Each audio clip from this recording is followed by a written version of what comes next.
Patterson, here with interesting conversations, and I'm joined with a great friend and true patriot, Mr. Leeman Daw. Leeman, thanks for taking a few minutes out of your schedule to talk to us today about Veterans Day and the upcoming Veterans Day Parade here in Cartwright County.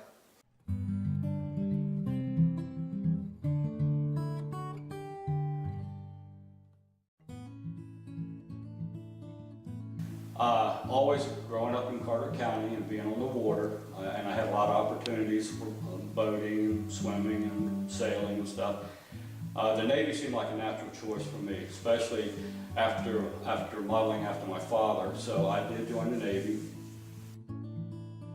I did do a tour in Vietnam, and I wound up working at Fleet Air Support Unit in Da Nang, where I worked on aircraft equipment, ground support equipment mostly, and then supported the aircrafts that came in from the carriers or from bombing runs that were damaged to a certain point where they couldn't go back to the carrier, and we assisted them and helped them get back and get patched up and take care of them.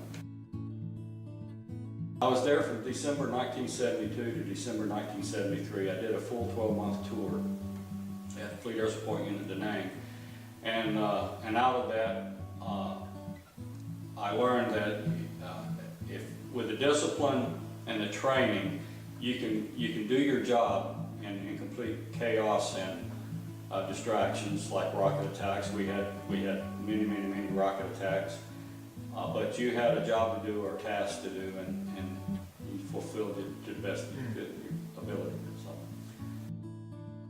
I did 4 years in the Navy from 1970 to 1974, and like I said, outside of a tour in Vietnam, I worked on nuclear power submarines, both on the West Coast, in San Diego at Point Loma on the USS Nereus AS-17. And then after Vietnam, I went to Connecticut, where I worked on AS-11, USS Fulton, another submarine tender. And again, I worked on nuclear powered submarines, so it was just an awesome opportunity to do that.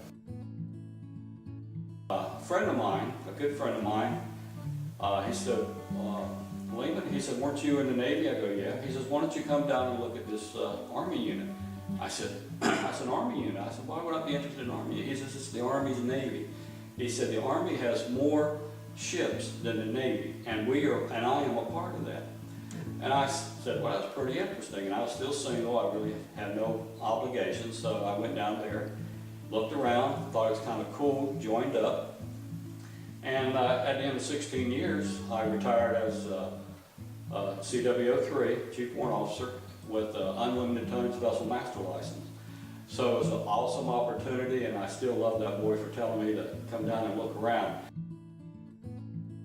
Some people, I think, look to see what things might stop them from doing something. I don't do that. I look to see how can I achieve that. And I joined the unit as enlisted for a little while and kind of learned the system and put in my paperwork, and lo and behold, now I'm retired U.S. Army Reserve, CWO3, got a nice retirement check coming in.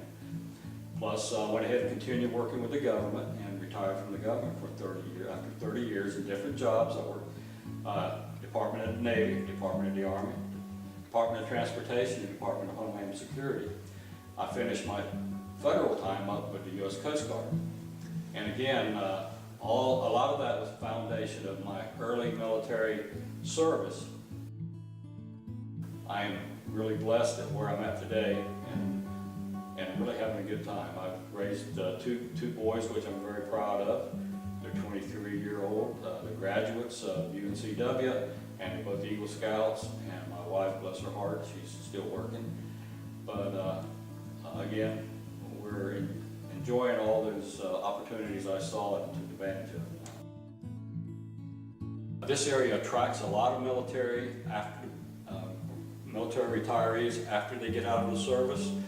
There's a lot of people that appreciate this area for the economics, for the climate, and for the support of the veterans. I think we're very pro-veteran here.